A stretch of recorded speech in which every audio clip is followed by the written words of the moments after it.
ابن سینا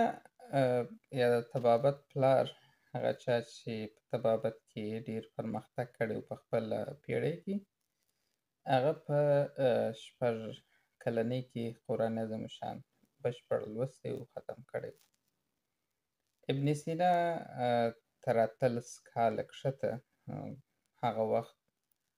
د حاکم یا پاچا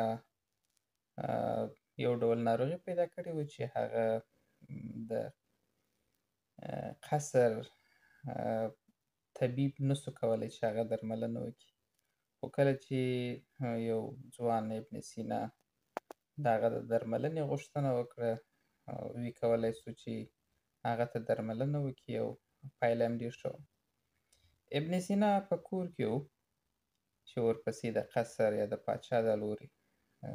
سرتېري راغله او دی وغوښتې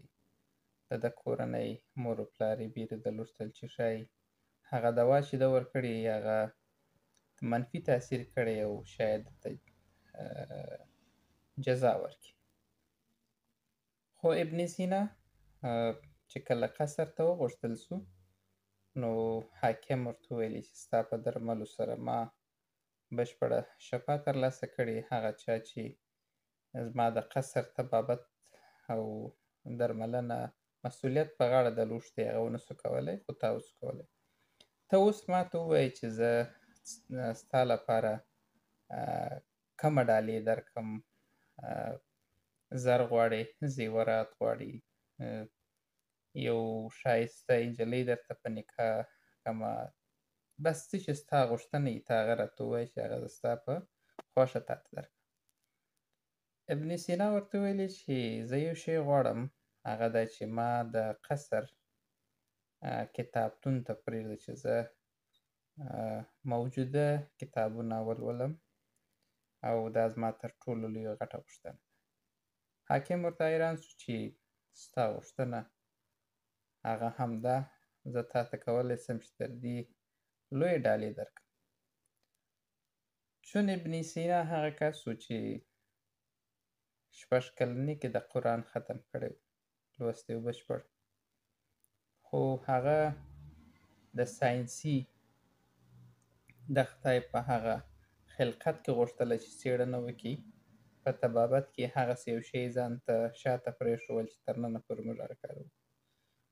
د دې خبرې مطلب دوه موضوعات ته دی. یو دا چې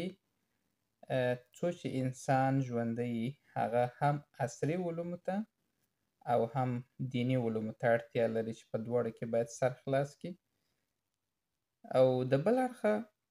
څو چې انسان ژوندی د انسان ضرورتونه دا وایي چې باید موږ په کیمیا، بیولوژي، ساینس باندې ځان پوه کړو تر څو د خدای پاک په خلقت باندې سم سر خلاص کړو، د خدای پاک په کائناتو باندې سم سر خلاص کړو. د بل اړخه څخه یوازې مادیات زموږ ژوند نه جوړوي، بلکې معنوي ارزښتونه، پوهه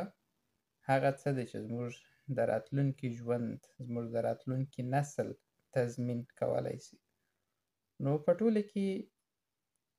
اړتیا دا ده چې موږ د قلم او خپل د ګوتو فاصله کم وکړو او دومره یې ټینګ ونیسو چې هغه زموږ د لاسه ونه غورځېږي او په دې باندې باید تېر نه وځو چې یوازې مادیات. نو د وخت په تېرېدو سره ابن سینا په کوم ځای کې چې اوسېدی هلته تحولات رامنځته سوه او د پلار یوه غوښتنه یې دا وه چې ته باید نور هم علمي پرمختګ وکړي او دا جغرافیه دا ځای به پرېږدي. هغه دې لپاره چې علمي څېړنه وکړي، نور هم بشریت ته کار وکړي، اړ دې ته سو چې خپله جغرافیه پرېږدي. نو زه دا وایم د علم د ترلاسه کولو لپاره که هر څومره دنیا ته موږ تاسو وغځېږو هغه بې هېڅه نه ده، ځکه څومره چې زده کوو، څومره چې لاسته راوړو، هغه زموږ ستاسو د راتلونکي لپاره یو تضمین دی. یوازینی شی چې پر ځای پاتېږي خاطرات دي، یوازینی شی چې پر ځای پاتې کېږي هغه نه معنوي ارزښتونه دي، هغه آثار دي چې زموږ نه وروسته نور هم استفاده کولی شي. مادیات هر څه نه دي. نو مهمه دا ده چې موږ تاسو هم د ځان لپاره او هم د ټولنې او هم د راتلونکي لپاره موثریت ولرو.